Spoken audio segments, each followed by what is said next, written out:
Hey everyone, Michael O'Brien here. I wanted to thank you so much for becoming a Mob Squad member. Today we're going to be taking a look at an effect called the OC Warmup. And this is something that I like to go out and perform right before either my formal show. Maybe I'll get a couple of quick little walk around performances of this in just to kind of warm myself up. Or I'll perform this for the first couple of groups of people when I'm out doing my walk around gigs. And the idea behind this effect is that it's going to hit them rapid fire, boom, boom, boom, boom, boom, with a bunch of different magic that uses different techniques so I can kind of warm up my hands, kind of get into my groove. It's a very fast pace effect, which means I don't really have a time to sit there and kind of slowly get into it. It forces me right out of my shell right away. So my warm-up routine looks something like this, on top of the fact that I'm a kind of nervous person when it comes to meeting new people and going out. I'm a little shy. No, it's hard to imagine that, but believe it or not, I am a little shy. So this is something that allows me to just dive headfirst into the pool, so to speak, and to just start performing magic for people without having to build up some kind of story. So usually I'll approach someone and I'll say something along the lines of, "Hey, my name is Michael. I'm the magician tonight. Would you guys like to be my first magic group and help me warm up with a quick trick?" I'll do my quick warm-up magic trick, and then I'll thank them so much for their time, just a couple minutes that I spent with them, and I'll say, "Hey, if you guys want to see some more magic, I'll be more than happy to show you some more." I either launch into my routine, or I go on to the next group, and if I feel warmed up and ready to go, then I'm good to go. This is also a nice middle effect if you're performing some card magic and you need something to transition from one long card effect to another card effect, because this effect is, like I said, it's very quick, but a lot of magic happens in the time spent. So I'm going to walk you guys through the effect step by step, the way that I perform it. I'll leave a link in the description below to a couple of live performances of this effect so you can see me performing it for real people. In this video, I'm going to break it down for you guys. So let's go ahead and do that now. So the cards that I'm using are going to be the Theory 11 Artisans deck. This is the white edition. There is no special setup or anything needed. I'll show you guys the cards here if you want to see what they look like. Personally, I think they look pretty cool, but there's no special setup or anything. These cards are shuffled, completely ordinary deck of cards. The idea, like I said, is very simple. It's to approach someone, have them choose a card, and now I'm going to perform a few different types of effects, all in rapid fire succession to each other, using the card that they chose. So the first thing that they're going to do is pick a card. Let's just say it's this one here. In this case, it's the 7 of diamonds. I'm going to cut the deck and have them put the card back into the deck. I'm then going to perform my slow motion dribble pass. I'm not going to teach this in super specific detail in this video. I already teach my slow motion dribble pass in another video. Again, I'll leave a link in the description below to that. So if you guys have not already learned that yet, you're welcome to go ahead and do so. So as I'm coming to square up the cards, I pause for a second, bring my hands in, and I point, and I ask the spectator a question. "I'm so sorry, what was your name one more time?" Right? By doing that, it allows me to perform the pass while under cover of misdirection. Because I'll be honest, here's my pass.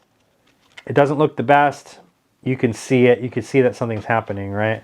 Just by performing my pass like this, with no cover, it looks pretty sus. But if I bring this in real quick, "I'm so sorry, what was your name one more time?" and I execute the move, now it's got a little bit of cover, right? So the card that they chose was the 7 of diamonds. We'll stick with this card throughout the performance just to make it easier for you guys to follow. So the card that they picked was the 7 of diamonds, right? I have them place the card back onto the deck. And as I go to square up, I pause, I bring my hands in, I gesture. "I'm so sorry, what was your name again?" "John." "John, would you agree that that's about halfway into the deck, give or take?" Right? And then we'll place the card into the deck. We'll give it a little bit of a mix, just like this. And I'm keeping the card controlled on the top of the deck, right? So there's the 7 of diamonds. I'll keep it face up so you guys can just see what's happening here. I bring it in. "I'm so sorry, what was your name again?" It's about halfway into the deck, give or take, right? The card is on the top. And now I'm going to give the cards a bit of a mix. And this allows me to keep the card on the top because I'm performing a slip overhand shuffle control. And the way that that works is I'm going to use the left hand, the thumb, and the middle finger to take both the top and bottom card at the same time into the left hand. And then I'm going to overhand shuffle everything on top of that, right? And you can repeat that as many times as you want, which is the cool thing, right? So I can just sit here, I could be talking to people, I could be shuffling the cards without even looking at this. And so like, for example, I'm just talking, right? So, okay, John, so we're going to mix your card into the deck. And I'm going to try to see if I can figure out which card you chose, right? So now I'm going to say, I want to figure out which card you chose. But before I can find the card in the deck, I have to find the card in your mind. Okay, you're thinking of a red card. I believe it's a diamond. Did you have the 7 of diamonds? And the way that I know which card they chose is because I'm going to use something called a bubble peek. And to do that, all I'm going to do is just kill the wrist back, right? So let's put that card back the way that it's supposed to be. So the 7 of diamonds is on the top of the deck, which I have in my hand face up currently. The nice thing about doing this overhand shuffle is it places the cards face up in my hand. So now I can go ahead and do my bubble peek to see which card it was that they chose. The way that I do that is I kill the wrist back. I use my index finger to pull inwards just like this on the top card. You'll notice that creates a bubble, hence the term bubble peek. And what that allows me to do is peek at the index on the card so I can see which one it is that they're looking at. In this case, the 7 of diamonds. Let me show you what this whole sequence looks like at speed. So I'm shuffling the cards just like this, right? You're thinking of a red card, right? It's that quick. I get my bubble, I peek at it, I do a little dribble so it just looks like I'm fidgeting with the deck, and then I turn it around in my hand so that now the card on the top of the deck is the card that they chose. So let me show you that sequence one more time. Give a little bit of a mix. John, before I find the card in the deck, I have to find it in your mind, okay? You're thinking of a red card, right? You see how quick that was. It takes me just a second to peek at that card. So now I'm going to tell them that they chose a red card. It's a diamond, the 7 of diamonds, and I'm going to do a double lift. I'm going to turn over the top 2 cards as one. So now I have my 8 of clubs here on the top of the deck. I'm going to perform an Erdnase change, also known as a classic change. And the way that I do that is just by rubbing that top card until it changes into their 7 of diamonds.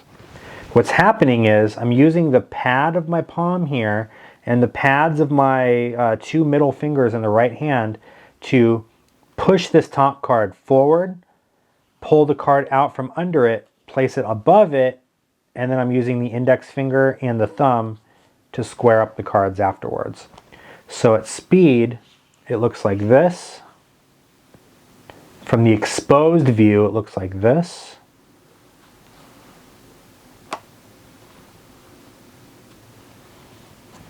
All right, so one more time.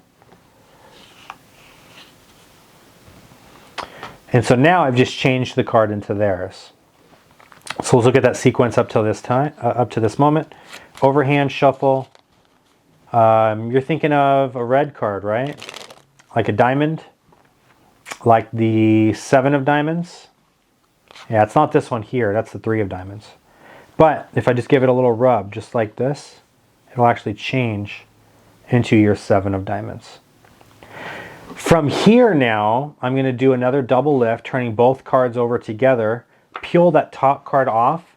I'm going to bring the left hand back towards my body and shake this card in front, kind of like a Polaroid picture, right? Shake it like a Polaroid picture. As I'm doing this little shake, I'm going to perform a one-handed cut, a Charlier cut in the left hand, right? So I'm bringing this out and I'm doing my one-handed cut just like this. The way that I do that is simple. I'm going to use the thumb to lift the top half of the deck off. Use the index finger to push the bottom half up and over the top half, just like this. And then square everything in the hand. So one more time at speed, I give it a little shake, I just perform the cut just like this. That brings it out of focus. So now all of the heat is here on the 3 of diamonds, and I can cut the 7 of diamonds into the middle of the deck, right? So let's find that 7 of diamonds real quick, place it back on the top. Right, I just did my Erdnase change. So now I'm going to take that, turn it back over. It actually is just an illusion though, you see, because it changes back into the 3 of diamonds. Now the cool thing from here is, after I've changed it and I'm bringing it back into view, nothing is going to happen with the left hand. I can just cleanly show that the card has changed. And if I wanted to, I can even show both sides to show that, no, the card's not just on the top of the deck, right? It's actually gone into the middle of the deck. And now I'm going to spread through the cards till I find their 7 of diamonds. Now from here, I'm going to move the 7 of diamonds back to the top of the deck again using a technique called a cull. To cull a card, all I'm going to do is just put my thumb above the card that's just above it and use the other fingers to pull their card underneath the deck. And then as I spread through, I'm just placing it back on the top of the deck. Let me do it face up so you guys can see exactly what's happening here. So we'll place the card into the deck so that it's facing down. I spread through. There it is right there, your selected card. Right? So I just culled it down underneath, and now I'm just placing that card back onto the deck. All right, one more time at full speed so you guys can see. All right, there it is right there, and I just go through the rest of the cards like this. So now their card is on the top. And then I'll say, but that's also just an illusion. You see, it's not in the middle of the deck. It's actually right over there, right behind your ear. And I produce the card from behind their ear. The way that I'm going to do this is using a bottom shift perpendicular palm. That technique looks like this.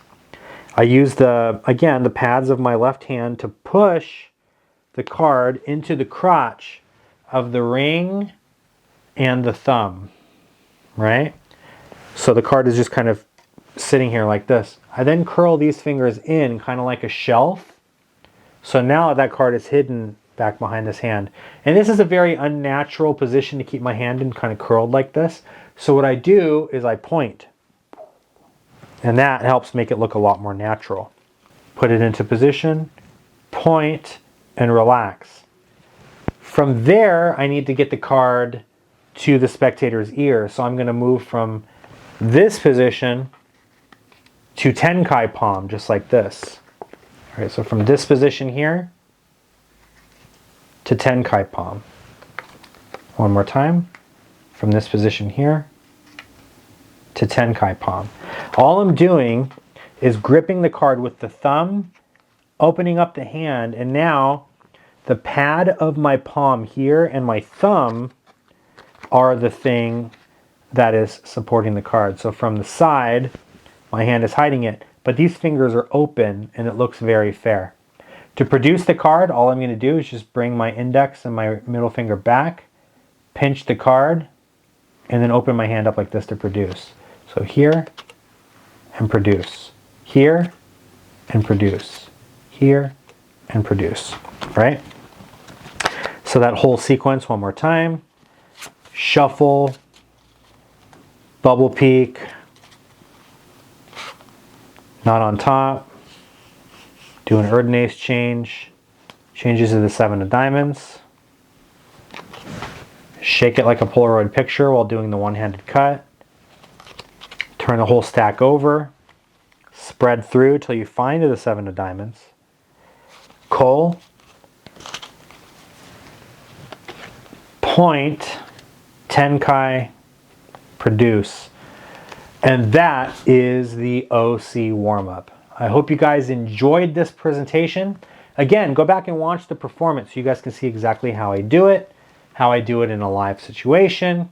And if you guys want to perform this, like I said, it's a great warm-up effect. Or if you want to use this as a transitional effect between 2 other card effects, you're more than welcome to do that too. It flows very nicely. It's very quick, rapid fire, boom, boom, boom. And then you move into the next piece of card magic that you're performing. Thank you again so much for clicking the join button and becoming a Mob Squad member. If you'd like to upgrade your membership and get one-on-one training with me so I can go over this kind of stuff with you guys in person, you're more than welcome to do that. And you will just follow the prompts and you'll fill out the form so that we can schedule you guys' next session, whether it be an over-the-phone consultation once a week or once a month. You can get a live Zoom session with me one-on-one where we can talk about a lot of things that you guys have on your mind, or we can work on techniques or any of that stuff. Anyway, again, thank you so much for watching. I'll see you guys in the next tutorial. Take care.